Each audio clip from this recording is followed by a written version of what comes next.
Hello दोस्तों, स्वागत है आपका एमसीएस क्लासेस में। हम लोग इंडियन हिस्ट्री देख रहे हैं दोस्तों। हम लोग ने लास्ट लेक्चर में क्या क्या देखा है। सबसे पहले तो सिलेबस को डिकोड किया दोस्तों कि हमको कहाँ कहाँ से क्या क्या पढ़ना है। ठीक है, दूसरे लेक्चर में हम लोग ने देखा है प्राचीन भारतीय ज्ञान परंपरा। तीसरे लेक्चर में देखा हम लोग तो भारतवर्ष की संकल्पना एवं विचार। आज हमारा चौथा टॉपिक है दोस्तों, क्या? वेद। ठीक है दोस्तों, वेद। अब वेद है क्या दोस्तों? सबसे पहले देखते हैं वेद। वेद शब्द की उत्पत्ति विद धातु से हुई है। किससे हुई है? विद धातु से हुई है, जिसका अर्थ क्या होता है दोस्तों? ज्ञान। क्या है जिसका अर्थ क्या है? ज्ञान। और ज्ञान को ही प्राचीन काल में क्या बोला जाता था? शिक्षा और प्रबोध कहा जाता था। ठीक है, शिक्षा और प्रबोध कहा जाता था। अब ये वेदों की संख्या कितनी बताई गई है दोस्तों? 4 वेद बताए गए हैं। ठीक है, और वेदों को ही भारतीय परंपरा में नित्य नित्य कहा गया है। नित्य मतलब कि सदा से चले आ रहे हैं। और क्या कहा गया है दोस्तों? पुरुष। हाँ, पुरुषेय कहा गया है, मतलब कि इनकी रचना पुरुष के द्वारा नहीं की गई है दोस्तों। ठीक है, और 4 वेदों को ही क्या कहा जाता है? संहिता कहा जाता है। क्या कहा जाता है? इनका उपनाम क्या है? संहिता। और वेदों के संकलन कर्ता कौन थे दोस्तों? कौन है? प्रश्न। वे पायन। वे पायन। प्रश्न। वे पायन वेद व्यास जी है। कौन है दोस्तों? वेद व्यास जी है। ठीक है। ठीक। अब इससे पहले दोस्तों देखते हैं हम लोग कि वैदिक काल में साहित्य को कितने भागों में बांटा गया था, या प्राचीन काल में साहित्य को 2 भागों में बांटा गया था दोस्तों। हम लोग वेदों के अध्ययन से पूर्व हम लोग पहले साहित्य देखते हैं। साहित्य को समझने के पश्चात ही हम लोग जो सिलेबस में हमारे दिया गया है दोस्तों, क्या क्या दिया गया? प्राचीन भारतीय ज्ञान ज्ञान परंपरा, भारतवर्ष, वेद, अरण्यक, ब्राह्मण। ठीक है, ब्राह्मण ग्रंथ। ऐसे डेस डेस टॉपिक दिए हुए हैं दोस्तों, उन्हीं को हम लोग इन साहित्य में देख लेते हैं दोस्तों। पहले कि कौन सा साहित्य कब लिखा गया था। तो पहले देखते हैं वैदिक साहित्य, जिसकी रचना 1500 बीसी से 1600 600 बीसी के बीच की गई थी। तब से 1500 बीसी से लेकर के 600 बीसी के बीच की गई थी। अब इस काल के बीच को 2 भागों में बांटा गया है, ऋग्वेदिक काल और उत्तर वैदिक काल। ठीक है दोस्तों, ऋग्वेदिक काल में जो रचित साहित्य है उनको ऋग्वेदिक साहित्य, और उत्तर वैदिक काल में रचित साहित्यों को उत्तर वैदिक साहित्य कहा है। जो ऋग्वेद में रचे गए साहित्य केवल एक ही है दोस्तों, उसका नाम क्या है? ऋग्वेद। ठीक है, जबकि उत्तर वेद में लिखे गए साहित्य कौन कौन से? पहले तो वेद। कौन कौन से वेद लिखे गए हैं दोस्तों इसमें? यजुर्वेद, सामवेद और अथर्ववेद। इसके पश्चात ब्राह्मण ग्रंथ लिखे गए हैं दोस्तों। ब्राह्मण ग्रंथ क्या थे दोस्तों? ब्राह्मण ग्रंथ वेदों की व्याख्या करने के लिए गद्य में रचे गए थे। किसमें? वेदों की व्याख्या करने के लिए।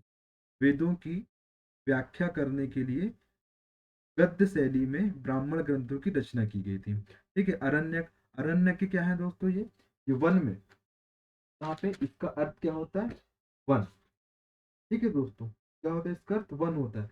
और यह नैतिकता और दर्शन पे आधारित साहित्य है। किस पे? नैतिकता एवं दर्शन पर आधारित साहित्य है। अब ये वनों में निवास करने वाले साधु और विद्यार्थियों के लिए रचित किए जाते थे। इसके लिए विद्यार्थियों और साधुओं के लिए रचित किए जाते थे। यह कर्मकांडी स्वरूप नहीं था इनका। कर्मकांडी स्वरूप ना होकर के यह ध्यान और मेडिटेशन पर बल देते थे। और ये यज्ञों का, जो यज्ञ होते थे 5 प्रकार, पंच महायज्ञ पढ़ेंगे दोस्तों आगे, ये उनका विरोध करते थे। कौन? अरण्यक। फिर उपनिषद। उपनिषद क्या थे दोस्तों? उपनिषद का सिंपल सा अर्थ होता है, देखते उपनिषद का अर्थ होता है गुरु के चरण में शिष्य की तरह बैठ करके ज्ञान प्राप्त करना। ठीक है, और ये वेदों के दार्शनिक ज्ञान को,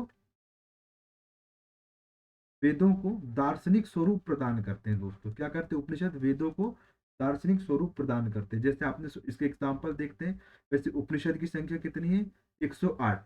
इसका एग्जाम्पल है जबालो उपनिषद। इससे हमको आश्रम व्यवस्था की जानकारी मिलती है। मुंडको उपनिषद। लास्ट लेक्चर में देखा था दोस्तों हम लोग ने शिक्षा के प्रकार। 2 प्रकार की शिक्षा की जानकारी मिलती है इसके माध्यम से। एक है परा शिक्षा, जो किसमें? आध्यात्मिक शिक्षा पर आधारित है। एक थी क्या? अपरा शिक्षा। अपरा शिक्षा जिसको बोलते थे, जो लौकिक जीवन या कौशल प्रशिक्षण पर आधारित थी। ठीक है, अब आते हैं हम लोग वेद उत्तर साहित्य, जो 600 बीसी से लेकर के 600 एडी के मध्य में रचे गए हैं दोस्तों। उनमें सबसे पहले क्या है? वेदांग। वेदांग के पश्चात क्या है? स्मृति धर्मशास्त्र। फिर उपवेद, फिर महाकाव्य, पुराण और दर्शन शास्त्र। ठीक है दोस्तों, तो हम लोग देखते हैं वेदांग। क्या देखते हैं दोस्तों? वेदांग। वेदांग क्या है? वेदांग वेदों को भली भांति समझने के लिए, क्या है? वेदों को समझने के लिए 6 वेदांगों की रचना की गई थी। पहला क्या है? शिक्षा, जो उच्चारण संबंधी ज्ञान प्रस्तुत करती है। फिर क्या है? और दोस्तों कल्प सूत्र, जो कर्मकांडी स्वरूपों को प्रदान करती है, जैसे कि तुलवा सूत्र। ठीक है दोस्त, श्रोता सूत्र, और इसमें क्या है? ग्रह सूत्र। ये 3 प्रकार के सूत्र इसके अंदर मिलते हैं दोस्तों। इसके पश्चात क्या है? व्याकरण। व्याकरण इसमें क्या है? अब ये व्याकरण की रचना कहाँ पे मिलेगी हमको? अष्टाध्यायी। अष्टाध्यायी किसकी रचना है दोस्तों? पाणिनि की है, उसमें मिलेगी। ठीक है, और ये विश्व की पहली व्याकरण की किताब है। फिर इसके पश्चात निरुक्त। निरुक्त क्या है दोस्तों? आप डिक्शनरी देखे होंगे, ये संस्कृत भाषा की डिक्शनरी थी और विश्व की पहली डिक्शनरी है दोस्तों, क्या? निरुक्त। निरुक्त के पश्चात छंद। इसके माध्यम से छंद के निर्माण के नियम की जानकारी मिलती है। किससे?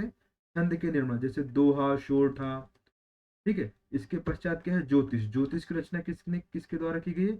लाघव ऋषि के द्वारा। ठीक है दोस्तों, किसके द्वारा? लागत मुनि के द्वारा। किसके द्वारा? सॉरी दोस्तों, लागत मुनि के द्वारा की गई है। और यह खगोल शास्त्र एवं गणित के माध्यम से भविष्य की जानकारी प्राप्त की जाती है दोस्तों इससे। किसके? या फिर भविष्य का अंदाजा लगाया जाता है ज्योतिष के माध्यम से। ठीक है, वेदांग के पश्चात हमारे क्या आते हैं दोस्तों? स्मृति, धर्मशास्त्र। क्या है? धर्म शास्त्र। इनकी भी संख्या कितनी है दोस्तों? 6। और ये क्या है दोस्तों? स्मृति धर्मशास्त्र भारतीय दंड संहिता। ठीक है दोस्तों, जिसे अलग अलग समय में रचा गया, और इनकी संख्या कितनी? 6। इनमें जो मनु स्मृति है और याज्ञवल्क्य स्मृति है, गुप्त काल के पूर्व में लिखा गया है। कौन कौन सी? देखिए 6 स्मृति देख लेते पहले हम लोग। मनु स्मृति, याज्ञवल्क्य स्मृति, के पश्चात नारद स्मृति, पराशर स्मृति, बृहस्पति स्मृति और कात्यायन स्मृति। तो स्टार्टिंग की 2 जो स्मृति है दोस्तों, ये गुप्त काल के पूर्व में संकलित की गई है। बाकी 4 स्मृतियों को गुप्त काल में संकलित किया गया है दोस्तों। ठीक है, अब स्मृति धर्मशास्त्र के पश्चात क्या आते हैं दोस्तों? महाकाव्य। अब हमको 2 महाकाव्य देखने को मिलते हैं दोस्तों। एक का नाम क्या है? रामायण। इसे आदि ग्रंथ भी कहा जाता है दोस्तों। ठीक है, आदि काव्य भी कहा जाता है। ठीक है, इसकी रचना वाल्मीकि जी द्वारा की गई है, और इसमें कितने श्लोक है दोस्तों? 24,000 श्लोक है। इसके पश्चात, और ये महाभारत 7 खंडों में विभक्त थी दोस्तों। ठीक है, अब आते हैं महाभारत। महाभारत, ठीक है, ये सबसे बड़ा ग्रंथ है। इसमें कितने? 1,00,000 श्लोक हैं दोस्तों। ठीक है, और ये 18 पर्वों में विभक्त है। ठीक है, कितने? 18 पर्वों में विभक्त है दोस्तों। ठीक है। ठीक है, इसके पश्चात अब हम लोग आते हैं दोस्तों, महाकाव्य हो गया हमारा। अब देखते हैं उपवेद। प्रत्येक वेद के उपवेद थे दोस्तों। जैसे कि हम लोग देखते हैं सबसे पहले हमारा ऋग्वेद। ऋग्वेद का उपवेद कौन सा है दोस्तों? आयुर्वेद। ठीक है, आयुर्वेद के पश्चात हम लोग देखते हैं कौन सा? सामवेद का उपवेद कौन सा है दोस्तों? गंधर्व वेद। ठीक है, यजुर्वेद का उपवेद क्या है? धनुर्वेद। ठीक है, और फिर अंतिम अथर्ववेद का उपवेद क्या है दोस्तों? शिल्प वेद। ठीक है, ये उपवेद हो गए हमारे 4 प्रकार के। उपवेद के पश्चात हम देखेंगे क्या?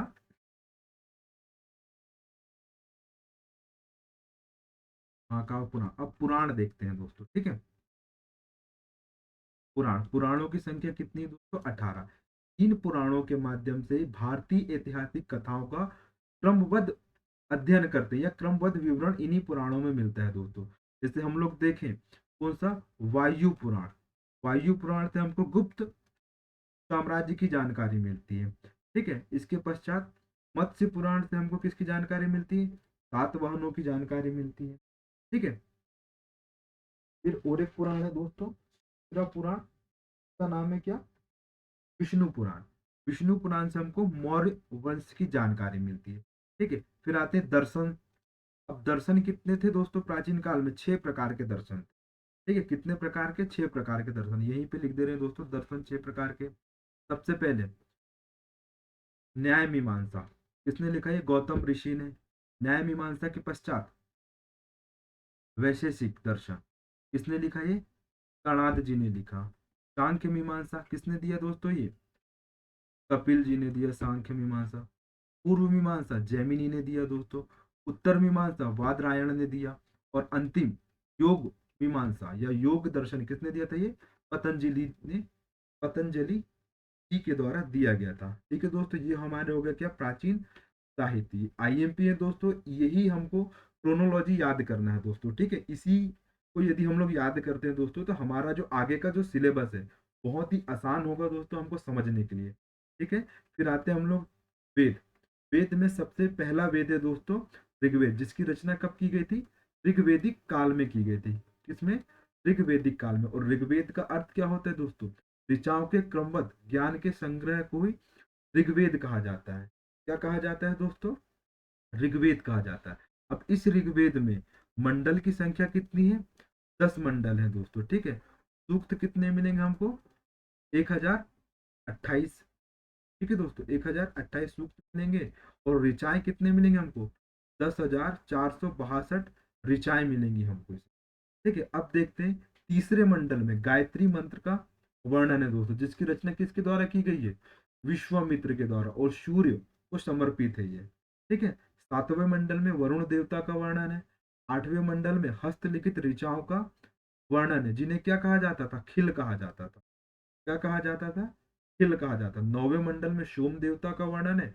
और 10वें मंडल में पुरुष सूक्त, नदी सूक्त, नादिया सूक्त और सूर्य सूक्त का वर्णन है दोस्तों। अब ये पुरुष सूक्त हमारे लिए आईएमपी है दोस्तों। क्या? पुरुष सूक्त हमारे लिए आईएमपी, क्योंकि इसी सूक्त में वर्ण व्यवस्था की जानकारी मिलती है। इसकी वर्ण व्यवस्था की जानकारी मिलती है। इसमें वर्ण या व्यवसाय के माध्यम से 4 प्रकार के समाज का वर्णन देखने को मिलता है, या फिर 4 प्रकार के समाज देखने को मिलते हैं। एक है क्या? ब्राह्मण, क्षत्रिय, वैश्य, और चौथा है क्या दोस्तों? शूद्र। ये थे हमारे तत्कालीन समय में सामाजिक व्यवस्था, जिसमें समाज 4 भागों में विभक्त था दोस्तों। ब्राह्मण जो यज्ञ याजन का काम करते थे, क्षत्रिय सुरक्षा का काम करते थे, वैश्य उत्पादन का काम करते थे, शूद्र और सेवक का काम करते थे। ठीक है दोस्तों, अब हम लोग देखते हैं क्या दोस्तों, इसी में है नदी सूक्त। अब ये नदी सूक्त क्या बोलता है दोस्तों? ये नदियों की प्रशंसा करता है या फिर उनकी तारीफ करता है दोस्तों। ठीक है, नादी सूक्त, नादी सूक्त से किसकी जानकारी मिलती है? ब्रह्मांड के सृजन की जानकारी मिलती है। किसके? ब्रह्मांड के सृजन की जानकारी मिलती है। और सूर्य सूक्त से हमें किसकी जानकारी मिलती है? विवाह संबंधी श्लोक की जानकारी मिलती है। किसके? विवाह संबंधी श्लोक की जानकारी मिलती है। विवाह एक प्रकार का संस्कार है दोस्तों। किसमें? हिंदू दर्शन में या हिंदू परंपरा में विवाह एक संस्कार है।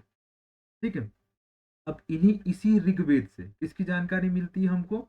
आर्यों की राजनीतिक प्रणाली, सामाजिक प्रणाली एवं उनकी ईश्वर के प्रति समर्पण की जानकारी मिलती है। किससे? ऋग्वेद से। ठीक है, अब देखते हैं ऋग्वेद। ऋग्वेद की ऋग्वेद का उपवेद कौन सा है दोस्तों? अभी हमने देखे थे आयुर्वेद। क्या है? आयुर्वेद, जिसकी रचना किसने की है? धन्वंतरी जी ने की है। किसने की है? धन्वंतरी जी ने की है। ठीक है दोस्तों, अब ऋग्वेद की 5 शाखाएं हैं। आईएमपी है दोस्तों, याद रखना है आपको ये सारे फैक्ट। ठीक है, कौन कौन सी? साकल, साकल के पश्चात वास्कल, वास्कल के पश्चात अश्वालय, अश्वालय के पश्चात संख्यायन, और संख्यान के पश्चात मंडूकायन। ठीक है, 5 शाखाएं। और सबसे अभी वर्तमान में जीवित शाखा कौन सी है दोस्तों? साकल शाखा है। ठीक है, जीवित शाखा क्या है? साकल शाखा है। ठीक है, अब देखते हैं हम लोग। अब जो ऋग्वेद है दोस्तों, इसके कुछ ब्राह्मण ग्रंथ भी हैं। कौन कौन से ब्राह्मण ग्रंथ हैं दोस्तों? ऐत्रेय और कौशिक। कौन से दोस्तों? ऐत्रेय और कौशिक। ब्राह्मण ग्रंथ क्यों होते थे? क्योंकि ब्राह्मण ग्रंथों के माध्यम से ही वेदों की व्याख्या की जाती थी दोस्तों। कि वेदों की व्याख्या की जाती थी। ठीक है, तो ऐत्रेय ब्राह्मण है दोस्तों। ऐत्रेय ब्राह्मण से हमको राज्य अभिषेक, जो राजा का जो राज्य अभिषेक होता था दोस्तों, उसकी जानकारी मिलती है। और प्राचीन राजाओं के नाम की भी जानकारी मिलती। किससे? ऐत्रेय ब्राह्मण से। आईएमपी है दोस्तों, इसको याद रखना है। ठीक है, ये हो गया हमारा ऋग्वेद। अब ऋग्वेद में ही कई बार अधन्य शब्द का यूज किया गया है दोस्तों। किसका? अधन्य। अधन्य मतलब कि ना मारे जाने वाला। क्या है दोस्तों? अधन्य मतलब ना मारे जाने वाला, या जिसका वध नहीं किया जा सकता, उसे क्या बोलते थे? अधन्य। और अधन्य किसे कहा जाता है? गाय को। ठीक है दोस्तों, गाय का वध करने वाले को सीधे मृत्यु दंड दिया जाता था दोस्तों तत्कालीन समय में। ठीक है, ऋग्वेद में ब्रह्मा का उल्लेख है। किसका उल्लेख है? ब्रह्मा का उल्लेख है, लेकिन आत्मा का उल्लेख नहीं है दोस्तों ऋग्वेद में। किसका? आत्मा का उल्लेख नहीं है। ये पूछ सकता है ऋग्वेद से हमें किसकी जानकारी मिलती है? आत्मा की, ब्रह्मा की, इनमें से कोई नहीं है, परमात्मा की। तो सही आंसर हो जाएगा दोस्तों किसकी? ब्रह्मा की जानकारी मिलती। ठीक है, हमारा दूसरा वेद है दोस्तों, क्या है? यजुर्वेद। कौन सा वेद है दोस्तों? यजुर्वेद। अब यजुर्वेद शास्वर पाठ के लिए मंत्र तथा बलि के समय अनुपालन नियमों का संकलन है दोस्तों। जो हमें जो स्पष्ट पाठ करना होता था, उसमें मंत्र और बलि के समय जो मंत्रों या नियमों का अनुपालन करना होता था, उसकी जानकारी हमको किससे मिलती है? यजुर्वेद से मिलती है दोस्तों। और यजुर्वेद के पाठकर्ता क्या बोलते हैं? अधर्वयु। अधर्वयु क्या बोलते हैं दोस्तों? अधर्वयु कहा जाता था। ठीक है दोस्तों, यज्ञों के नियम तथा विधि विधानों का संकलन भी हमको किससे मिलता है? यजुर्वेद से मिलता है। और ये एकमात्र वेद है जो गद्य पद दोनों शाखाओं में है दोस्तों। किसमें है? गद्य पद दोनों शाखाओं में है। अब इसकी दो शाखाएं हैं दोस्तों, कौन कौन सी? एक है कौन सी? शुक्ल यजुर्वेद। शुक्ल यजुर्वेद। और दूसरा है दोस्तों क्या? कृष्ण यजुर्वेद। ठीक है, जो शुक्ल यजुर्वेद है ये पद्य में है। किसमें है ये? पद्य शैली में है। और जो कृष्ण यजुर्वेद है गद्य और पद्य दोनों शैली में है दोस्तों। ठीक है, अब शुक्ल यजुर्वेद के ब्राह्मण का नाम क्या है दोस्तों? सतपथ ब्राह्मण। क्या है? सतपथ ब्राह्मण। इसका शुक्ल यजुर्वेद का जो ब्राह्मण का नाम है सतपथ ब्राह्मण है दोस्तों। ठीक है, सतपथ ब्राह्मण में ही गंधार, शल्य, कुरु, पंचाल, कौशल, विदेह आदि राजाओं की जानकारी मिलती। किसमें? सतपथ ब्राह्मण में ही विदेह, कुरु, कौशल, पंचाल आदि राजाओं की जानकारी मिलती है। और कृष्ण जो यजुर्वेद है दोस्तों, इससे यह गद्य एवं पद्य शैली में है। ठीक है, और इसका ब्राह्मण ग्रंथ का नाम क्या है दोस्तों? इसके ब्राह्मण ग्रंथ का नाम है तैत्तिरीय ब्राह्मण। क्या है दोस्तों? तैत्तिरीय ब्राह्मण। तैत्तिरीय ब्राह्मण आप नोट डाउन करते चलिएगा दोस्तों। साथ ही आपको हमारे टेलीग्राम चैनल में पीडीएफ भी प्रोवाइड की जाएगी, लेकिन आप साथ साथ इसे लिखते चलें ताकि आपको याद हो दोस्तों। अब यजुर्वेद की शाखाएं थी दोस्तों। कौन कौन सी शाखाएं? काटक शाखा, ठीक है, मैत्रेयणी शाखा, और एक क्या थी? तैत्तिरीय शाखा। ठीक है, इतनी शाखाएं थी। अब यजुर्वेद का एक उपवेद है। कौन सा उपवेद है दोस्तों? धनुर्वेद। क्या है? धनुर्वेद। और धनुर्वेद की रचना किसके द्वारा की गई थी? विश्वामित्र जी द्वारा रची गई थी। ठीक है, और इन्हीं विश्वामित्र जी के द्वारा गायत्री मंत्र का भी क्या किया गया था? निर्माण किया गया था। ठीक है, और गायत्री मंत्र क्यों लिखा गया था? क्योंकि यह अनार्यों को आर्य बनाया जाता था इस मंत्र के उच्चारण के माध्यम से। ठीक है दोस्तों, ये हमारा हो गया क्या? यजुर्वेद। ठीक है, यजुर्वेद के पश्चात हम लोग देखेंगे क्या? सामवेद। साम का अर्थ क्या होता है दोस्तों? गान। क्या होता है? गान करना। और मंत्रों का गायन करने वाले को उद्धाता कहते थे। उद्धाता, ये ता हो जाएगा दोस्तों ना। ठीक है, और यह इसका संकलन किस पर? ऋग्वेद पर आधारित है दोस्तों। और इसमें कितने सूक्त हैं? 1810 सूक्त हैं दोस्तों। ठीक है, इसी को ही भारतीय संगीत का जनक बोलते हैं। अब इस सामवेद में हमको कोई भी ऐतिहासिक घटनाओं का वर्णन नहीं मिलता है दोस्तों। ऐतिहासिक घटनाओं का वर्णन नहीं मिलता है। ठीक है, अब इसके ब्राह्मण ग्रंथ कौन कौन से? टांडय और जैमिनीय है।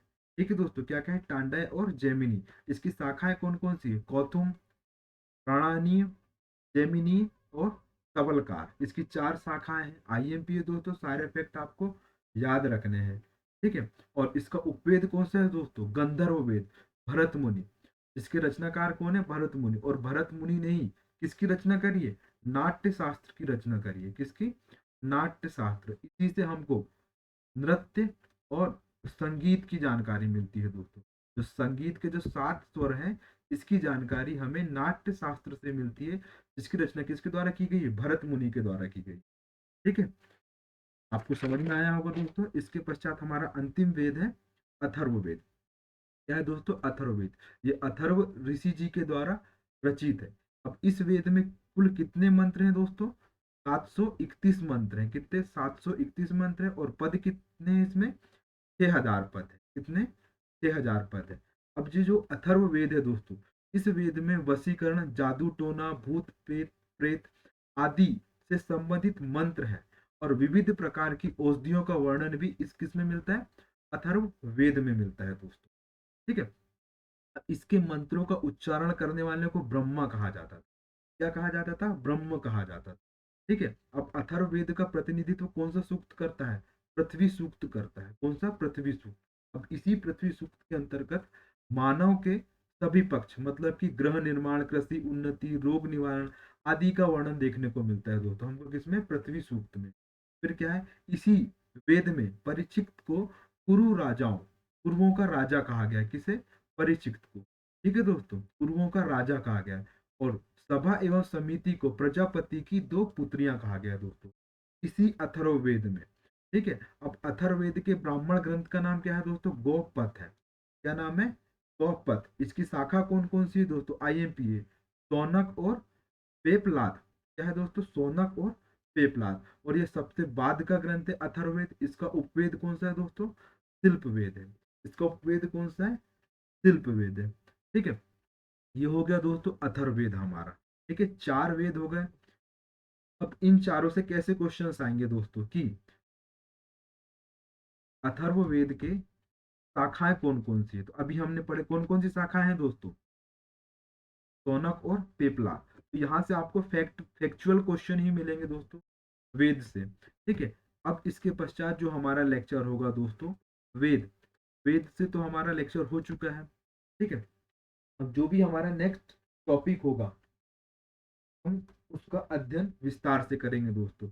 और इसी माध्यम में करेंगे कि हम लोग पहले अभी सब्जेक्टिव फॉर्म में अध्ययन करेंगे हिस्ट्री का। ठीक है, इसके पश्चात जैसे ही हमारी हिस्ट्री खत्म होगी दोस्तों, हम लोग MCQs लगाएंगे इसके। ठीक है, और MCQs किस किस पर आधारित होंगे? ये MCQs रोजगार निर्माण से लिए जाएंगे।